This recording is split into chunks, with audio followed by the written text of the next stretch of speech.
आज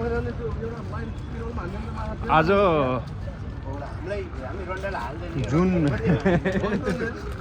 फर्स्ट कुरो यो हाम्रो यो एउटा चाहिँ रेकर्डको लागि है, हाम्रो यो दोस्तीगिरीको लागि। अनि चाहिँ हाम्रो राजु सरलाई मैले देखाइदिएँ 17 साल 18 साल होइन, देख्नु कि होइन? त्यसलाई भनेपछि हामीले कमाएको यो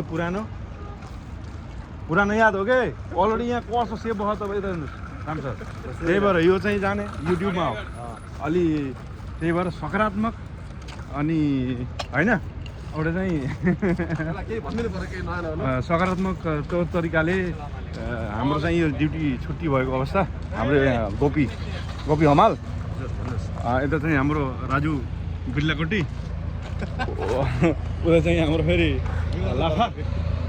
लाफा याद छ नि तिनी भिडियोहरू त फेरि यहाँ त सिधै उसमा हो कि जाने त युट्युबमा 15 सालको 17 सालको भिडियोहरू छन्। अब यसरी ट्याक्क हिँडेर फेरि होइन यो चाहिँ लगभग आज यसो टेम्परेचर बेलुकीतिर हेर्ने भने कति छ राजा? 35 त काटेको छ होइन? अहिले 36-38 छ।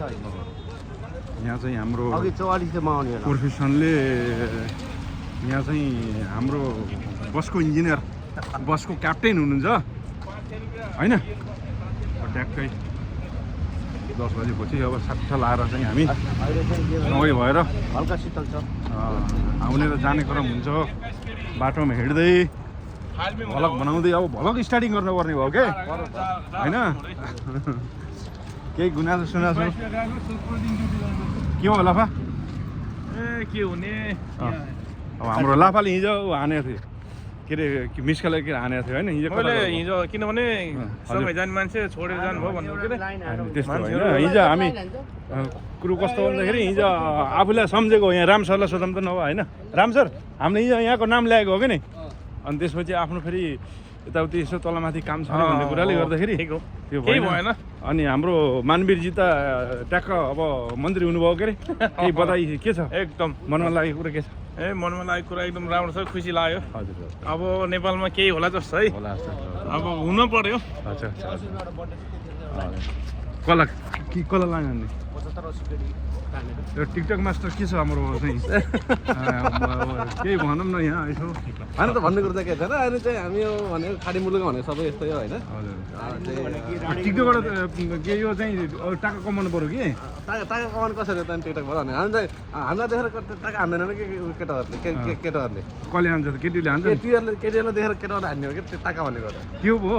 अनि के हो नि त हामी त गरेर गर्न जाने यसो हात मजा गर्ने रमाइलो गर्ने ट्याटो गर्ने फर्किने हो क्या। उसमा लाली पाउडर लाएर केटी बन्दा बस्दा कसो होला? त्यो राम्रो कपाल छैनहरू त बनाउने टाका आउँछ त्यसरी रमाइलो गर्दै यसो हिँड्ने होइन। यहाँ चाहिँ फेरि के अब केटा यहाँ फुटबल हुँदाखेरि हुक्का फेरि डह्रो चल्छ यहाँ है।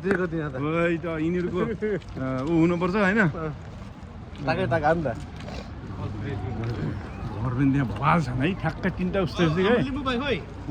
खोइ लिम्बू भाइ आएको त भने पन्ची गर्दै ऊ उसमा बसमा हो कि यस्तो छ गाइस। रमाइलो गर्दा गर्दै अब चाहिँ हाँसी खुसी गरेर 10-15 साल बितेको थाहै नहुँदो रहेछ। अब यो नै परदेशी जिन्दगीको वास्तविकता भनौँ या होइन, हाम्रा यी हाँसी खेलिरहेका जिन्दगी भनौँ या दिनहरू भनौँ, यस्तै कहिले घाम कहिले पानी कहिले उज्यालो कहिले अँध्यारो होइन? कसो राम सर यस्तै छ। अनि तपाईँको सुकुटी आउने बेला भएन?